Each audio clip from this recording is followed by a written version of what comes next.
Part 1. My dear fellow, said Sherlock Holmes as we sat by the fire in his house at Baker Street, real life is infinitely stranger than anything we could invent. We would not dare invent things which are commonplace things of life.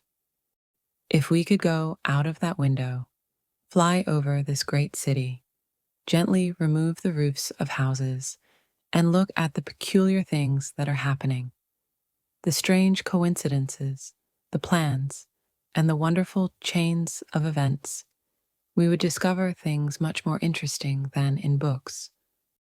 But I do not believe it, I answered. The stories in the newspapers are never very interesting. In fact, they are always very boring. That is because, said Holmes, newspapers always repeat the official reports of magistrates and police reports. You can be certain that there is nothing as unnatural and strange as the commonplace. I know, I replied, that your cases are always very interesting, but let us look at today's newspaper. I picked up the newspaper and began to read an article. It was about a husband who was cruel to his wife. I don't have to read the article, I said, but I am sure that the man had a girlfriend, that he drank, and that he began to hit his wife.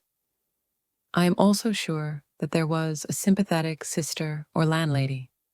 You have chosen a bad example, Watson, said Holmes, because I have worked on this case.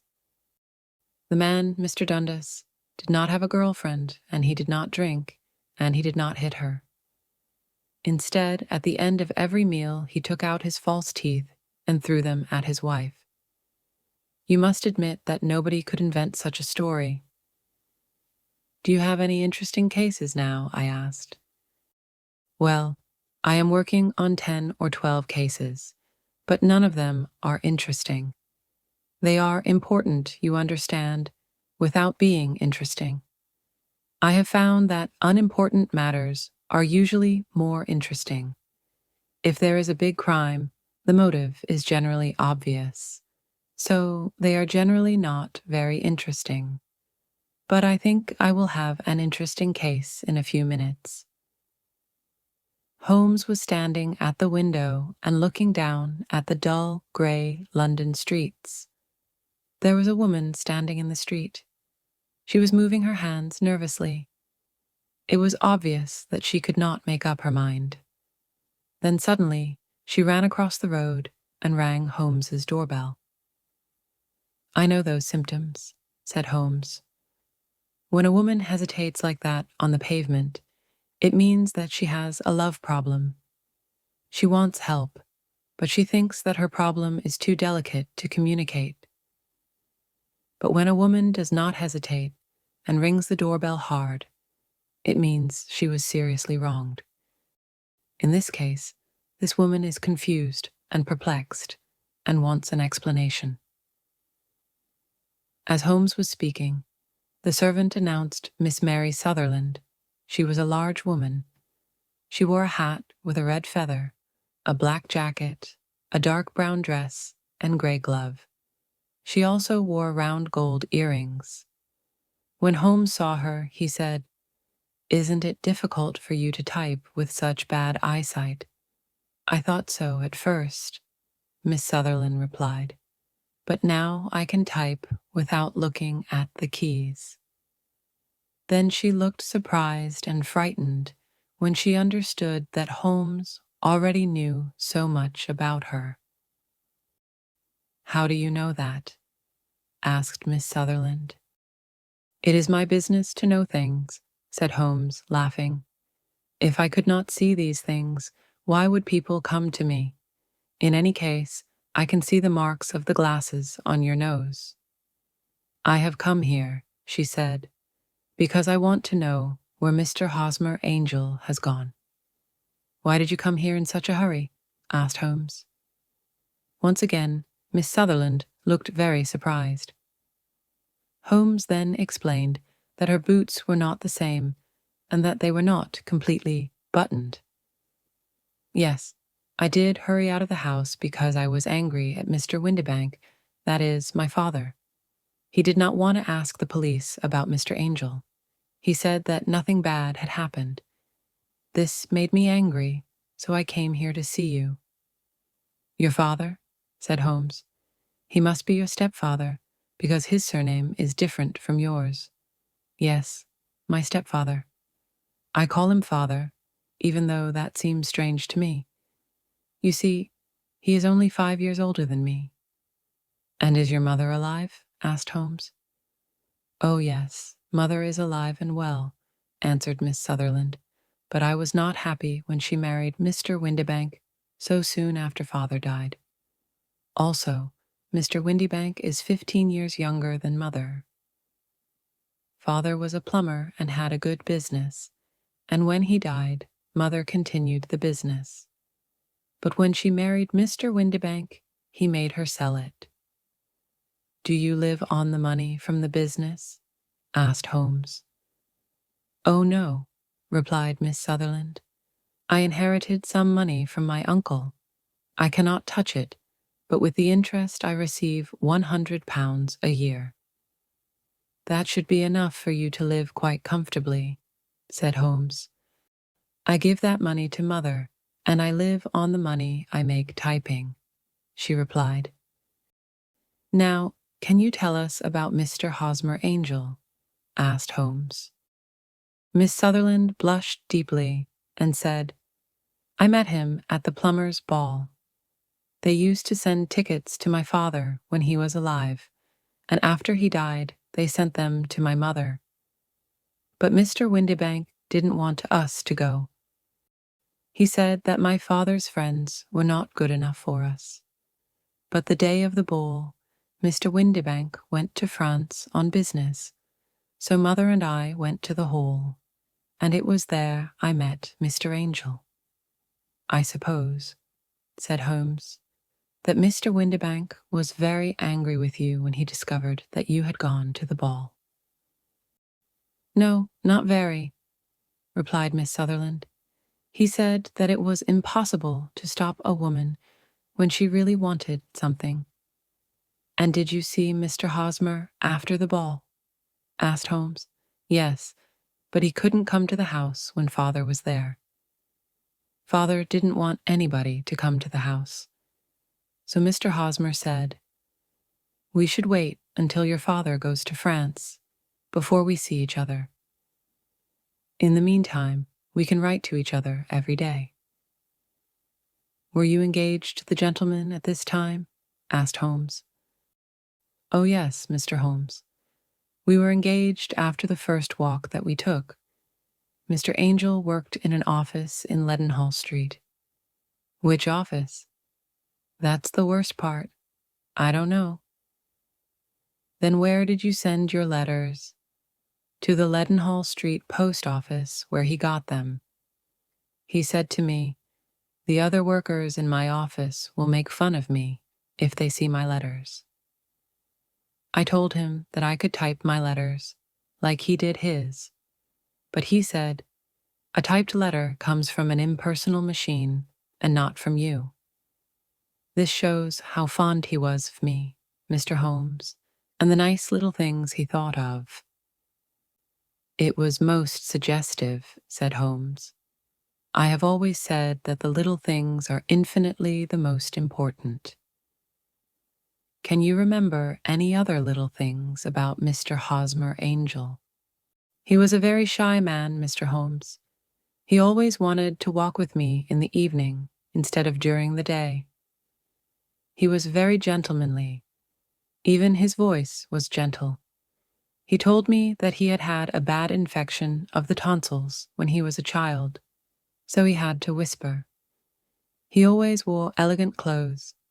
His eyes were weak, just like mine, and he wore dark glasses against the sun." "Well, what happened when Mr. Windibank returned to France?" asked Holmes. "Mr. Angel came to my house and said that we should get married before father returned. He was very serious and said, 'Put your hand on the Bible and promise me that you will always love me.' Mother agreed with him. Mother liked him from the beginning, and liked him even more than I did. When they started talking about our getting married within the week, I asked them if I should ask Father first. They said no. I, however, did not want to do anything in secret, so I wrote to Father at his office in France. But the letter came back to me on the very day of the wedding. It missed him then? Yes, sir. He had started back to England just before the letter arrived in France. Ha, that was unfortunate. Your wedding was planned then for the Friday of that week. Was it to be in church? Yes, sir, but very quietly. On the day of the wedding, Hosmer came in a hansom to take Mother and me to the church. But since there were two of us, Mother and I went in the hansom, and Hosmer took a cab. We got to the church first, and when the cab arrived, we waited for him to come out. But he never did. The cabman said that he could not understand what had happened to him. I think that you have been very badly treated, said Holmes. Oh, no, sir. Hosmer was too good and kind to leave so. Why, all morning before the wedding, he said to me, if anything happens to me, you must always love me. You must wait for me. I will return to you. I thought this very strange to say on the day of our wedding, but his disappearance explains everything. It certainly does, said Holmes. In your opinion, did he know that he was in danger?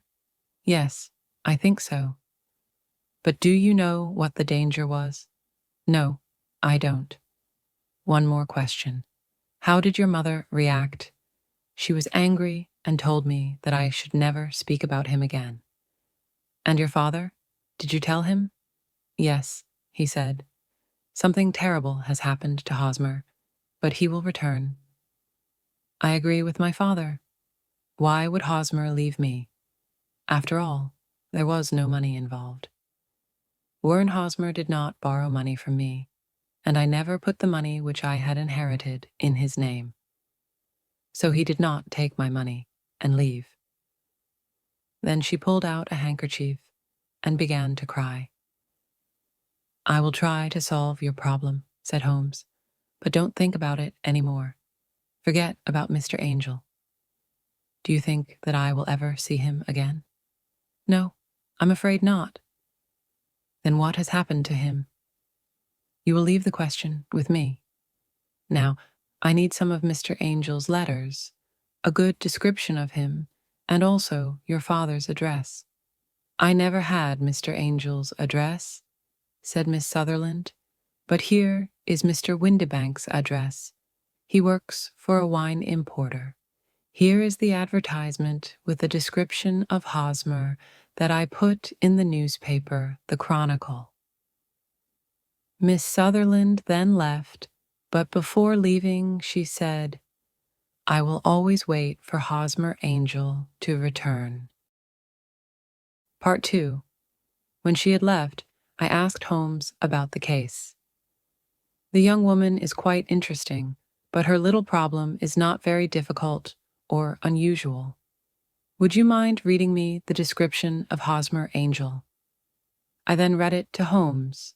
Missing, a gentleman called Hosmer Angel, about 5'40", 7 in tall.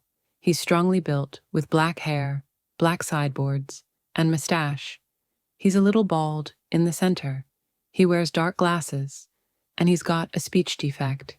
He's got a sallow complexion. He was wearing a black coat, black waistcoat, gray trousers, and brown boots. Please contact Miss Sutherland, etc., etc. That is enough, said Holmes. Now, look at these letters which Hosmer wrote to her. What do you see? They are typed, I said. Not only that, but the signature is typed too. The point about the signature is very suggestive. In fact, we can call it conclusive. Of what? My dear fellow, can't you see how important this fact is to the case? No, I can't, I replied, unless Hosmer didn't sign his letters because he didn't want to be legally responsible for what he promised. No, that was not the point, said Holmes. But now I will write 2 letters which will solve this mystery. One of the letters is to Mr. Windibank's firm in the city, and the other one will be to Mr. Windibank himself to ask him to come here to meet us tomorrow evening at 6 o'clock. A few minutes before 6 the next day, I returned to Baker Street. When I walked in, Holmes was doing chemistry experiments. Well, have you solved it? I said as I walked into the room. Yes, it was the bisulfate of baryta. No, Miss Sutherland's mystery, I cried. Oh, that. I thought you were asking me about the chemistry experiment. There was never any mystery in the matter. The only problem is that the scoundrel did not do anything illegal, so he can't be punished. Who was Hosmer Angel, and why did he abandon Miss Sutherland? But Holmes did not have time to answer me, because just then we heard someone knock at the door, and then someone walking towards Holmes's room. This is the girl's stepfather. He wrote to me to say that he was coming, said Holmes. The man who entered the room was a strongly built fellow without sideboards or mustache, with a sallow complexion, and he looked at us with a pair of penetrating gray eyes. He was wearing a black top hat. Good evening, Mr. James Windibank, said Holmes. I believe this is the typed letter that you wrote to me to say that you were coming here. Yes, sir. I am sorry that Miss Sutherland has troubled you about this little problem. Also, I don't like other people knowing about our family misfortune. Anyway, I don't think that you will ever find this Hosmer Angel. On the contrary, said Holmes quietly, I am almost certain that I will find him. Mr. Windibank started violently and dropped his gloves. I am happy to hear that, he said. It is a curious thing, remarked Holmes, that a typewriter is just as distinctive as a man's handwriting. For example, in this letter of yours, I can see that this part of the R has a slight defect. There are also 14 other characteristics of your typewriter. We write all the letters in the office with this typewriter, said Mr. Windibank. And now, continued Holmes, I will show you what is really very interesting. In fact, I am thinking about writing a book on the typewriter and its relation to crime. Mr. Windibank jumped out of his chair and picked up his hat. I cannot waste time over this ridiculous talk. If you can catch the man, catch him, and let me know when you have caught him. Certainly, said Holmes, walking over to the door and locking it. I let you know that I have caught him. What? Where? Shouted Mr. Windibank, becoming white and looking around like a rat in a trap. You can't get away, Mr. Windibank, said Holmes. This case was really very easy. Now sit down and we can talk about it. Mr. Windibank fell back into the chair. I did not do anything illegal, he stammered. I am afraid that you are right. But, Mr. Windibank, it was a cruel, selfish, and heartless trick. Now, let us look at what happened, said Holmes. Then Holmes sat down and began to talk. The man marries a woman older than himself for her money. He can also use the money of the daughter as long as the daughter lives with him and the mother. The daughter has a lot of money, so it is important not to lose it. But the daughter is friendly and affectionate, so it is clear that she will soon find a husband. At first, this man tells the daughter that she cannot go out, but this will not solve the problem forever. Then one day the daughter says that she wants to go to a ball. What does the clever stepfather do then? With the help of the wife, he disguises himself. He wears dark glasses and puts on a fake mustache. Then he changes his voice and speaks very softly. He is even more certain that his plan will work because the girl is short-sighted. Then, at the ball, this man keeps away other lovers by becoming the girl's lover himself. "It was just a joke at first," groaned Mr. Windibank. "We didn't think that the girl would fall in love." "Yes, that is probably true," continued Holmes. "But the girl really fell in love, and you decided to take the situation to the extreme. You began to see her often, and the mother said that she liked him very much. Then you decided to ask Miss Sutherland to marry you so that she would never again think about other men. But it was difficult for you to pretend to go to France every time Miss Sutherland had to see Mr. Angel. You had to end the situation dramatically. In some way, you had to keep Miss Sutherland from thinking about other men in the future. Therefore, you made her promise on the Bible, and you told her that something could happen on the very morning of the wedding. You took her to the church, but obviously you could not marry her. You disappeared by using the old trick of entering one door of a cab and walking out the other. I think this is the chain of events, Mr. Windibank. Yes, maybe that is true, replied Mr. Windibank, but I did not do anything illegal, and now you are breaking the law because you will not let me leave this room. You are right. You did not do anything illegal, said Holmes, as he unlocked and opened the door. But you really deserve to be punished, and I would do it. Then Holmes picked up a riding crop, but Mr. Windibank ran out the door and out of the house. Now, he certainly is a cold-blooded scoundrel, said Holmes, laughing. That fellow will continue doing worse and worse crimes until he does something really bad and finishes on the gallows. In any case, this case had some interesting points. I cannot completely follow your reasoning in this case, I said.